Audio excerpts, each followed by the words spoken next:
Marcus Johnson wasn't your typical hero.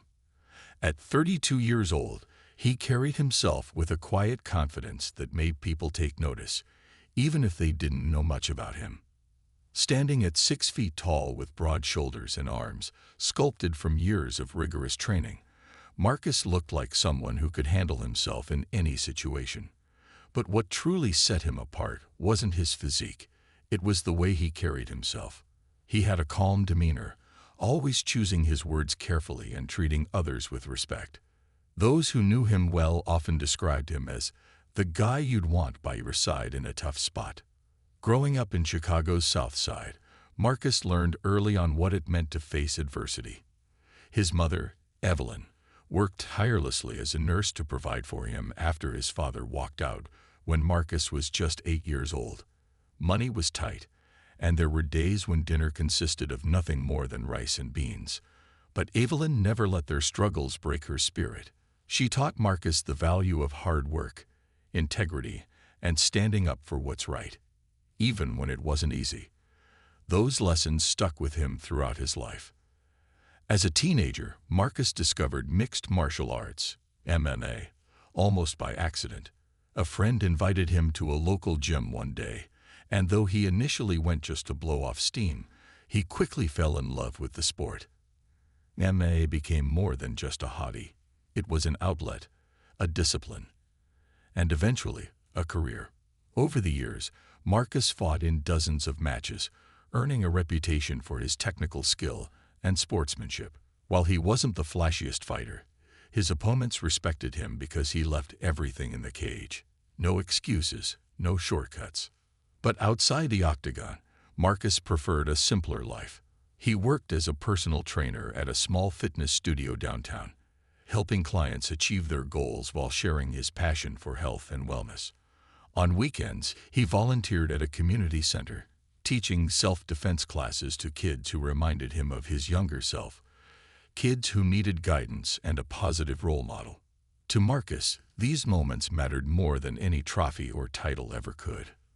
That Saturday afternoon, Marcus decided to unwind after a long week of training. The grocery store was practically empty except for a few shoppers milling around. As he pushed his cart down the aisles, picking up essentials like protein shakes and fresh vegetables, he noticed a woman struggling near the checkout line. Her face was flushed, and she seemed flustered as she rummaged through her wallet. 2 young children clung to her legs, looking up at her with wide eyes. Something about the scene tugged at Marcus's heartstrings, though he couldn't quite put his finger on why. Little did Marcus know, this ordinary trip to the store was about to become anything but routine. The air shifted suddenly when a group of loud, unruly men entered the building, their boisterous laughter echoing through the aisles. They swaggered past other shoppers, clearly enjoying the attention they were drawing. Marcus glanced at them briefly, then returned his focus to loading his groceries onto the conveyor belt. Still, something told him to stay alert. Call it intuition, or maybe years of training had honed his instincts, but he sensed trouble brewing. And sure enough, it wasn't long before chaos erupted. Sarah Collins had always been a fighter, though not the kind who stepped into a ring or trained in a gym. Her battles were quieter, but no less grueling. As a single mother of 2, she juggled long hours at her job as a waitress with the endless responsibilities of raising 5-year-old Ethan and 2-year-old Lily. Every day felt like a balancing act, and every penny counted. She had learned to stretch her paycheck as far as it would go, clipping coupons, shopping sales, and carefully planning each meal to avoid waste. But even with all her efforts, there were times when it still wasn't enough. That Saturday afternoon, Sarah stood in the grocery store aisle, staring at her cart with a mix of frustration and growing panic. She had spent nearly an hour meticulously picking out items from her handwritten list: generic cereal for the kids, peanut butter for sandwiches, pasta for dinner, and a few essentials like toothpaste and diapers. It was supposed to be manageable, affordable even. But when she reached the checkout counter and the cashier announced the total, Sarah's heart sank. She was $15 short. Her hands trembled as she rifled through her wallet again, counting the crumpled bills one last time. There was no mistake. She simply didn't have enough. Tears pricked at the corners of her eyes, but she blinked them back, determined not to cry in front of her children. "It's okay," she whispered to herself, more for her own benefit than theirs. "We'll figure it out." Ethan tugged on her sleeve, his voice small but insistent. "Mommy, are we gonna get ice cream?" Sarah forced a smile, brushing his unruly hair out of his face. "Not today, buddy. Maybe next time."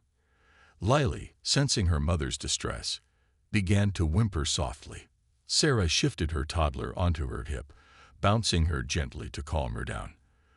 The weight of the moment pressed heavily on her shoulders, not just the financial strain but the overwhelming feeling that she was failing her kids. The cashier, a young woman with a sympathetic expression, cleared her throat awkwardly. "Do you want to put some things back?" she asked quietly. Sarah nodded, embarrassed, and started removing items from the conveyor belt. First, the cereal. Then the peanut butter. Each decision felt like a tiny defeat. By the time she finished, her cart looked almost empty, and her cheeks burned with shame. She muttered a quick apology to the cashier, who assured her it was fine, but Sarah couldn't shake the knot of guilt twisting in her stomach. As she turned to leave, clutching what little she could afford, a group of loud voices echoed through the store. 4 men entered, their laughter boisterous and out of place in the otherwise quiet space. Sarah tried to ignore them, focusing instead on keeping her children close. But their presence was impossible to miss.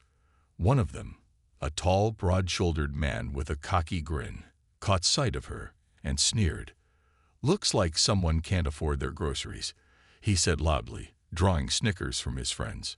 Sarah froze, humiliation washing over her. The man took a step closer, his tone mocking. "What's wrong, sweetheart? Single mom life too hard for ya?" His words stung, hitting a nerve that had been raw for years. Sarah gripped Ethan's hand tighter, refusing to look at him. She wanted to walk away, to escape before the situation escalated further, but something inside her rebelled. This wasn't fair. She worked so hard, sacrificed so much, and yet here was this stranger, judging her without knowing anything about her life. Before she could respond, the man grabbed a loaf of bread from her cart and tossed it onto the floor with a smirk. "Guess you won't need this anymore," he said, laughing as if it were the funniest thing in the world. Sarah felt her chest tighten, anger and helplessness warring within her. Her kids stared up at her, confused and scared.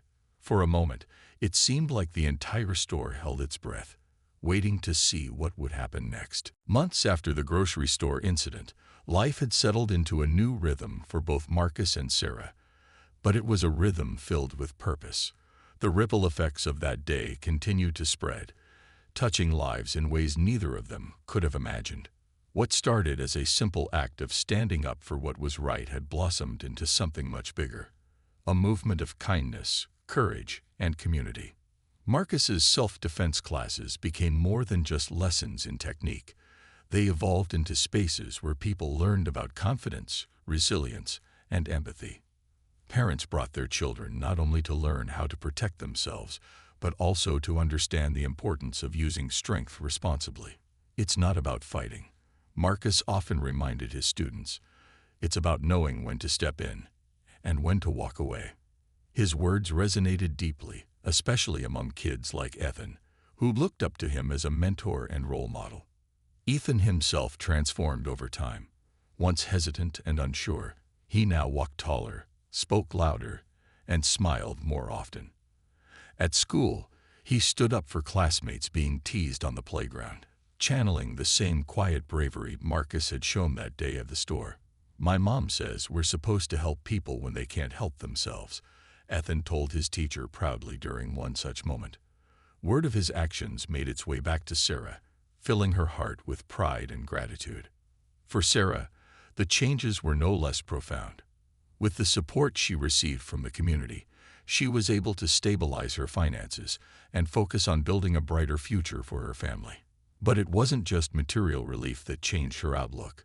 It was the realization that she wasn't alone. Inspired by Marcus's humility and dedication, She threw herself into volunteer work, organizing events that brought neighbors together.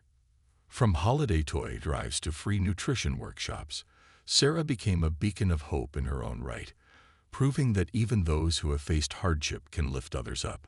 The bond between Sarah and Marcus grew stronger too, though it remained rooted in mutual respect rather than anything romantic. They stayed in touch, checking in on each other regularly and collaborating on projects that benefited the community. One particularly memorable event was a Strength and Solidarity seminar they co-hosted at the community center. Marcus led a session on physical self-defense, while Sarah shared strategies for emotional resilience and financial planning. Together, they created an experience that left attendees feeling empowered and connected. As the months passed, the story of Marcus and Sarah inspired countless others to take action in their own lives. A local business owner started offering discounted memberships to single parents at his gym after hearing about Sarah's journey. A group of teenagers organized a neighborhood cleanup initiative, motivated by Marcus's example of stepping up without expecting anything in return. Even Rick, the man whose bullying had sparked the entire chain of events, reportedly sought counseling after facing backlash online. A small but meaningful step toward redemption.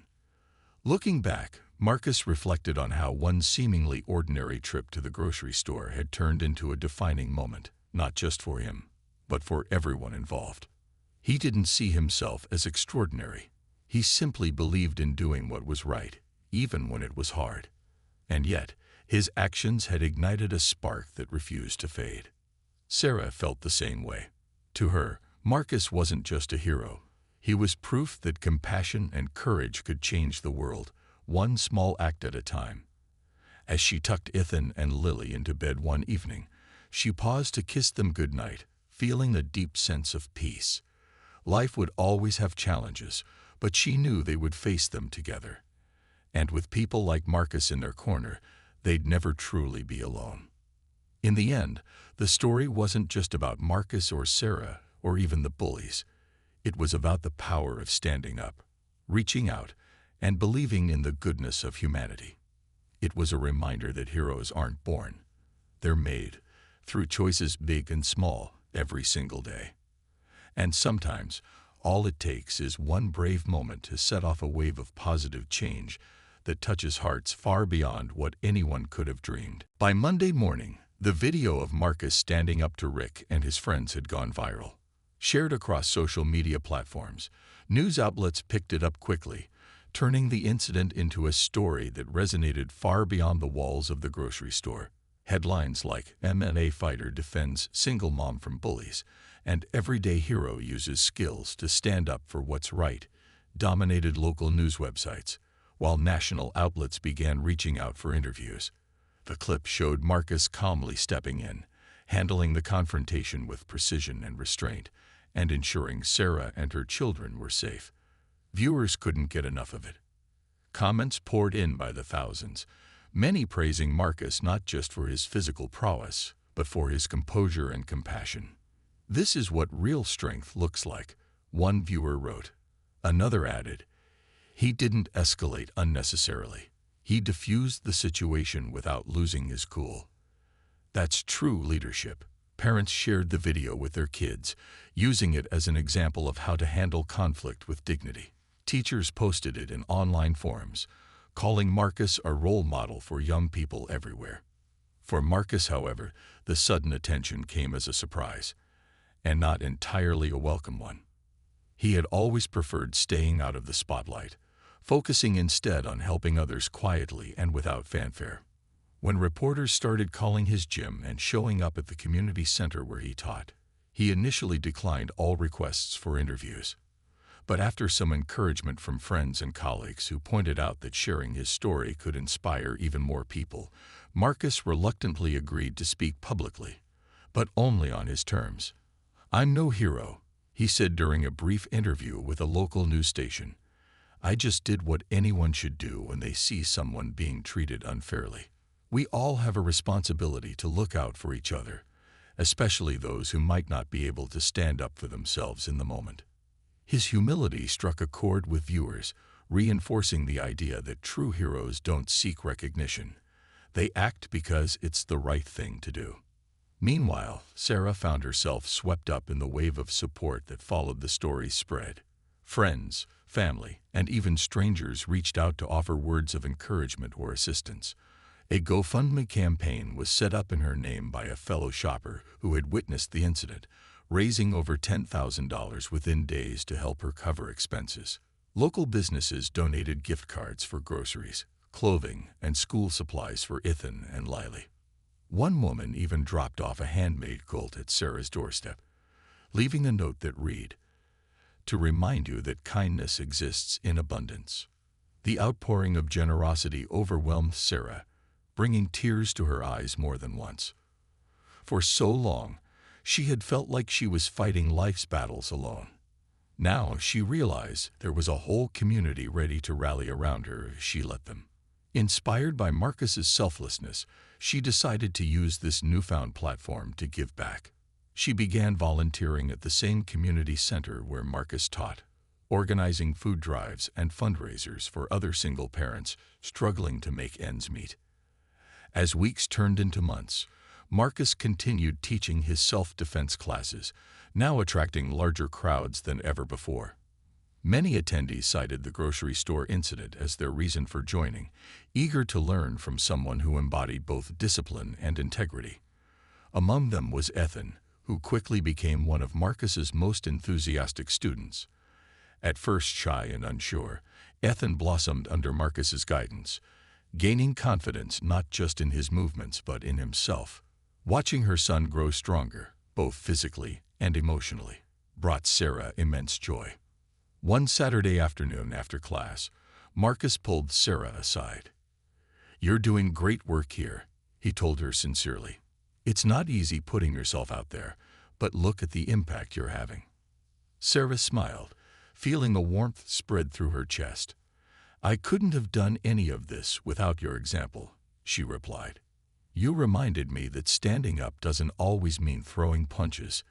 It means showing up when it matters most." Their conversation ended with a shared understanding. The events at the grocery store weren't just about stopping bullies. They were about sparking change.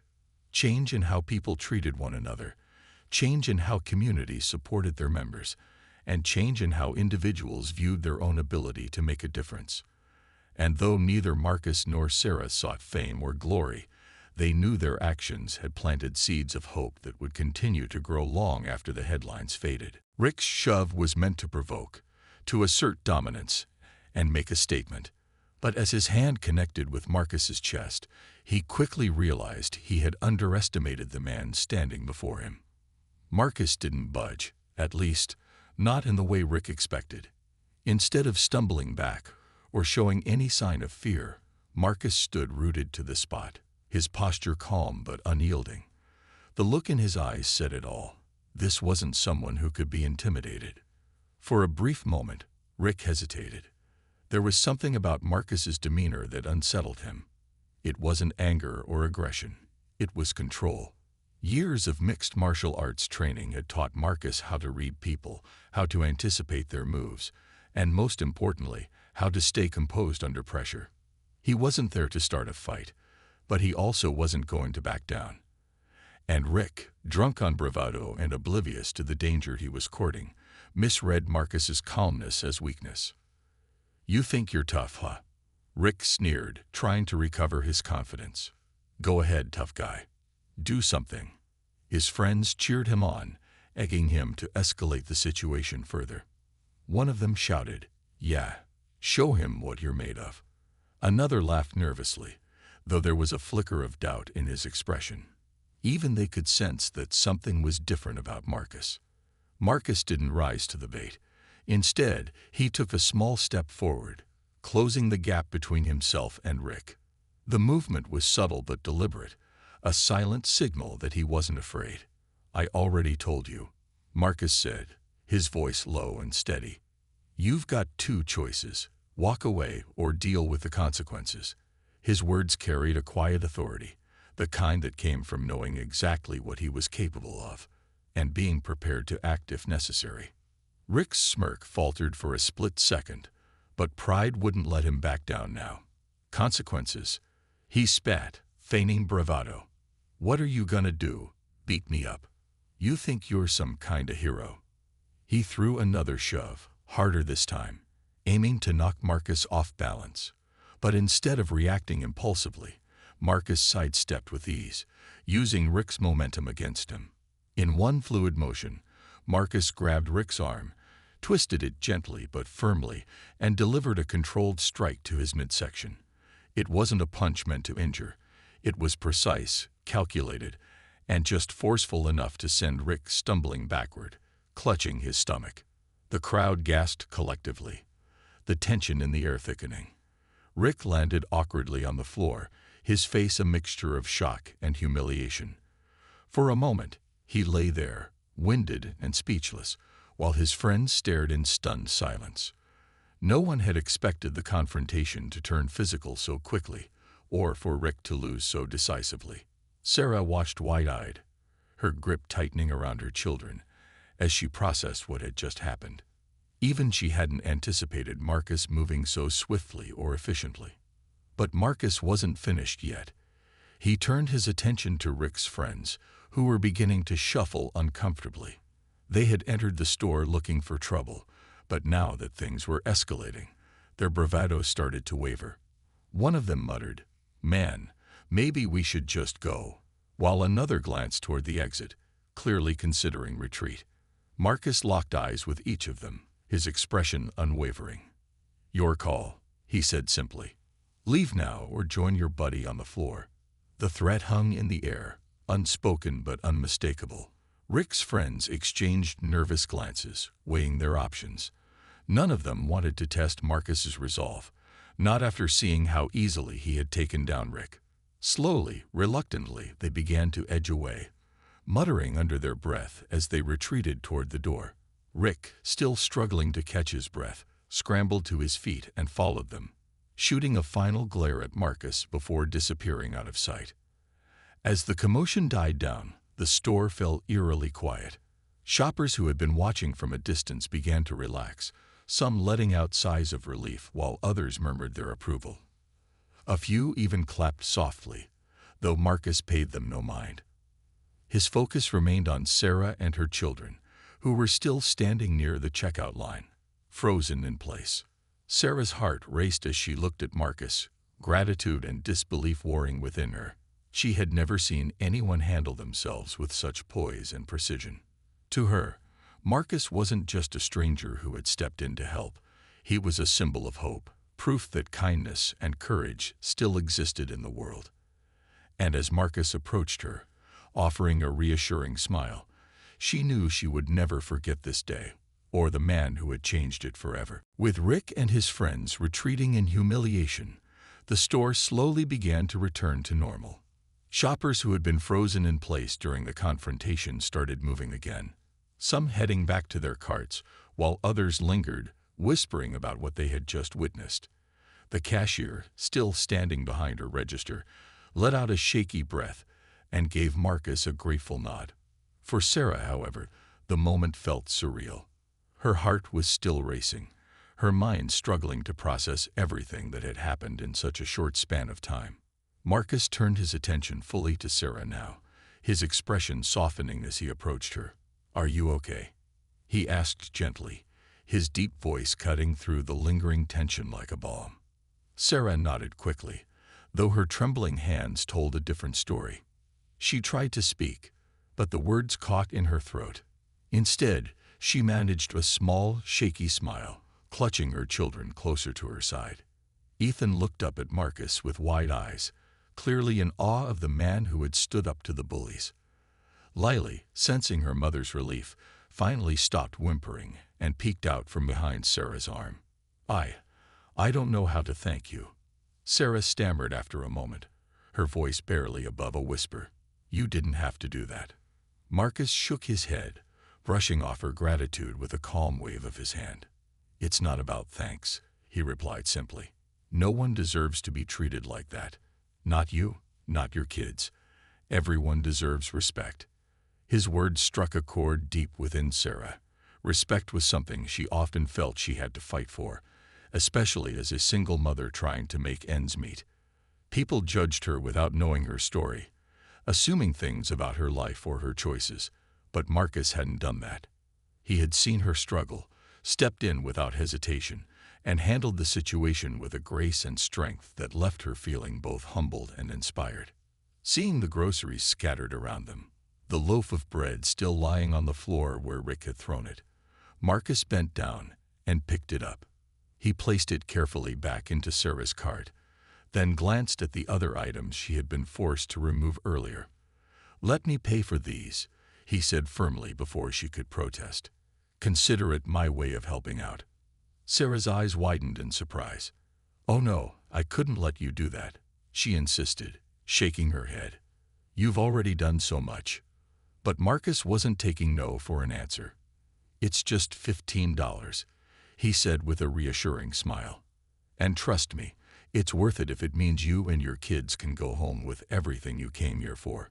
Before Sarah could argue further, Marcus stepped up to the register and handed the cashier a crisp $20 bill. "Keep the change," he told her, earning another grateful look from the young woman.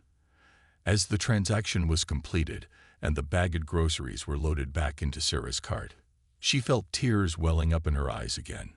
But this time, they weren't tears of frustration or shame. They were tears of gratitude, of relief, of hope. Once everything was settled, Marcus turned back to Sarah, extending his hand. "I'm Marcus, by the way," he introduced himself warmly. Sarah hesitated for only a moment before shaking his hand, her grip firm despite her lingering nerves. "Sarah," she replied softly. "And these are my kids, Ethan and Lily." Ethan waved shyly, while Lily hid her face against her mother's leg, peeking out curiously at Marcus. "You're incredibly brave," Marcus added, crouching slightly to address the children directly. "Standing up to bullies isn't easy, but you did great today." His compliment made Ethan beam with pride, while Lily giggled softly, her earlier fear melting away. Sarah watched the exchange with a lump in her throat, overwhelmed by the kindness Marcus was showing not just to her, but to her children as well. Before leaving, Marcus reached into his pocket and pulled out a business card.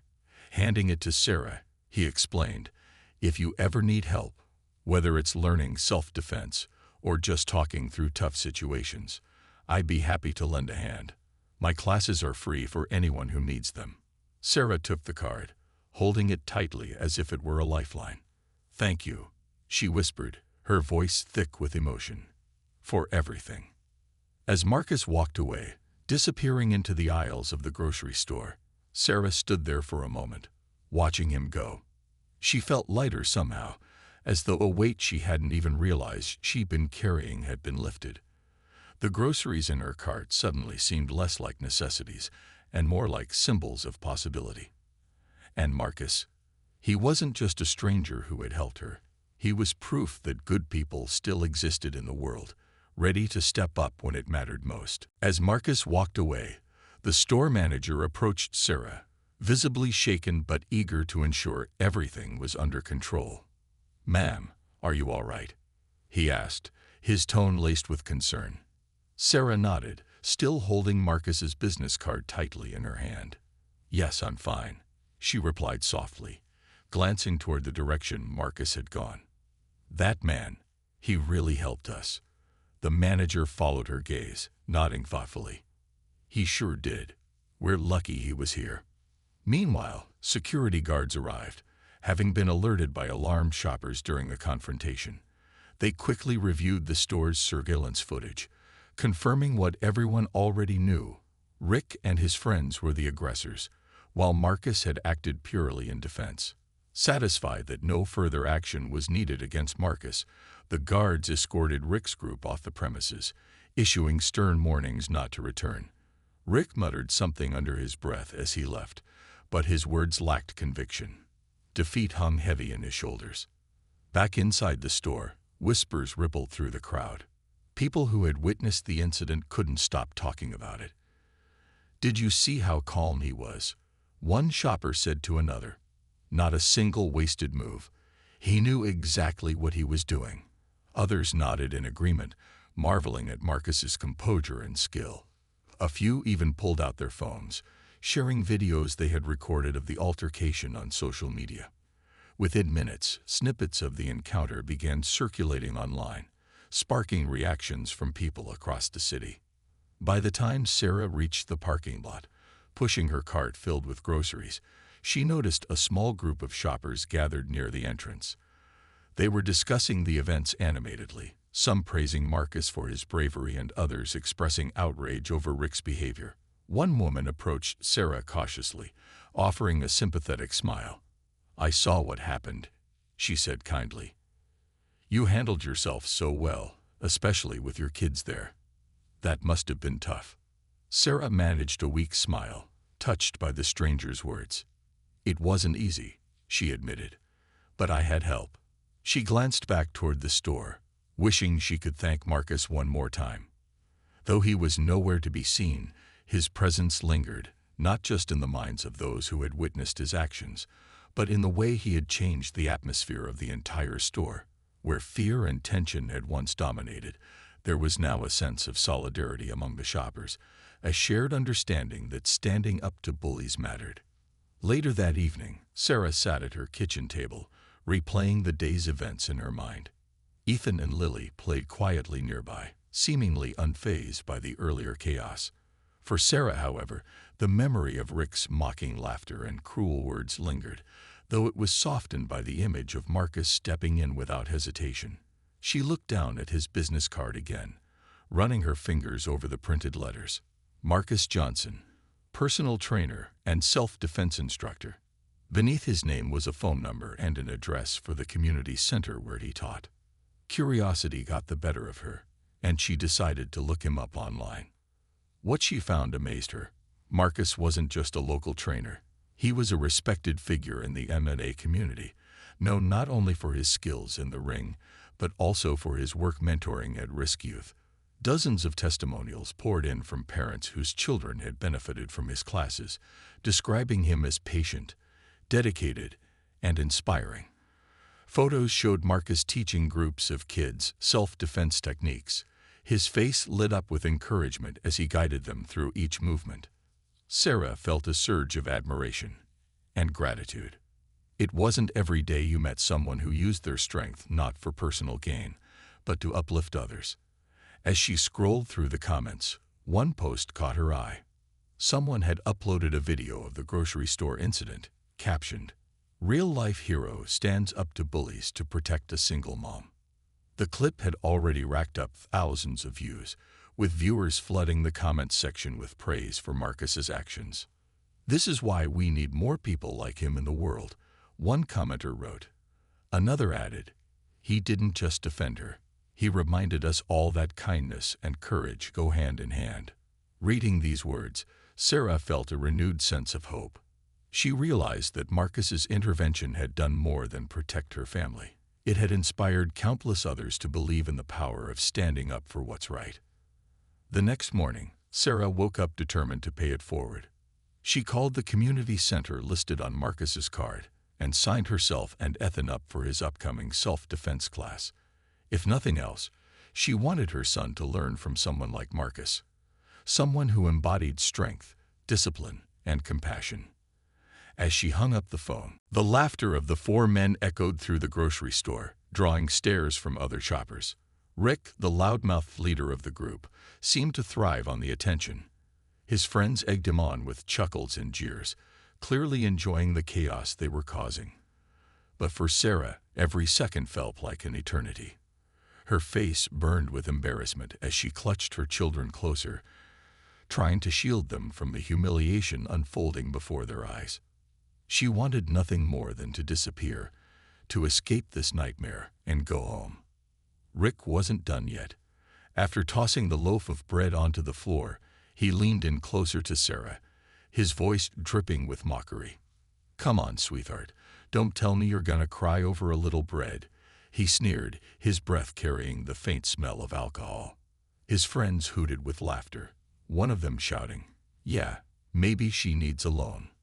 Another chimed in, or better yet, a handout. Sarah's jaw tightened as she fought back tears. She hated feeling powerless, especially in front of her kids. Ethan's small hand gripped hers tightly, while Lily buried her face against Sarah's shoulder, whimpering softly. The weight of the moment pressed down on her chest. It wasn't just about the groceries or even Rick's cruel words. It was everything. The sleepless nights, the endless sacrifices, the constant struggle to provide for her family despite all odds. And now here was this man, mocking her pain as if it were entertainment. Other shoppers began to gather around, some whispering among themselves, others simply watching the scene unfold. A few looked uncomfortable, glancing away or pretending not to notice. One elderly woman shook her head disapprovingly but didn't say a word. No one stepped forward to intervene. It was as if everyone had collectively decided that speaking up wasn't worth the risk. But then, something shifted. From across the store, a figure moved purposefully toward the commotion. Marcus Johnson had seen enough. He hadn't planned to get involved. Part of him hoped someone else would step in. But when no one did, his conscience wouldn't let him stay silent any longer. As he approached, his presence commanded attention. Tall and muscular, Marcus exuded a quiet strength that made people instinctively take notice. Rick barely glanced at him at first, too busy basking in his own cruelty. "What do we have here?" he said mockingly, turning his gaze toward Marcus. Another knight in shining armor come to save the damsel. His friends laughed again, but their amusement faltered slightly when they saw the look on Marcus's face. It wasn't anger. At least, not the kind that boiled over into recklessness. Instead, it was calm resolve, the kind that came from years of discipline and self-control. "That's enough," Marcus said firmly, his deep voice cutting through the noise like a knife. The laughter died down almost instantly, replaced by an uneasy silence. Rick raised an eyebrow, sizing Marcus up. For a moment, he seemed unsure how to respond. Then his bravado returned, and he smirked. "Oh yeah, or what?" he challenged, taking a step closer. "You gonna stop me?" Marcus didn't flinch. He stood his ground, his posture relaxed but alert. "I'm giving you a choice," he said evenly, his tone leaving no room for misunderstanding. "Apologize to her, pick up that bread, and walk away, or keep pushing and see where it gets you." Rick snorted, clearly unimpressed. Big talk for a guy who probably couldn't fight his way out of a paper bag. He shot back, crossing his arms defiantly. His friends exchanged glances, some smirking, while others looked uneasy. They could sense the tension building, the air thick with anticipation. This wasn't just a verbal spat anymore. It was a standoff, and everyone knew it. For Sarah, the moment felt surreal. She watched Marcus with a mixture of hope and fear. Part of her wanted to beg him to leave it alone, to avoid escalating things further. But another part, a deeper, quieter part, felt a flicker of relief. Someone was finally standing up for her. And that meant more than she could put into words. Rick, however, wasn't ready to back down. Fueled by arrogance and liquid courage, he took another step forward, shoving Marcus hard in the chest. "How about you mind your own business?" he growled, his voice laced with hostility. The shove was meant to intimidate, to assert dominance. But instead of reacting with anger, Marcus simply steadied himself, his expression unchanged. "You had your chance," Marcus replied calmly, his voice steady and measured. "Now it's mine." The crowd held its breath, waiting to see what would happen next. Rick's friends shifted uncomfortably, sensing that things were about to get serious. Sarah clutched her children tighter, torn between gratitude and dread. In that moment, the entire store seemed frozen in time, suspended between conflict and resolution.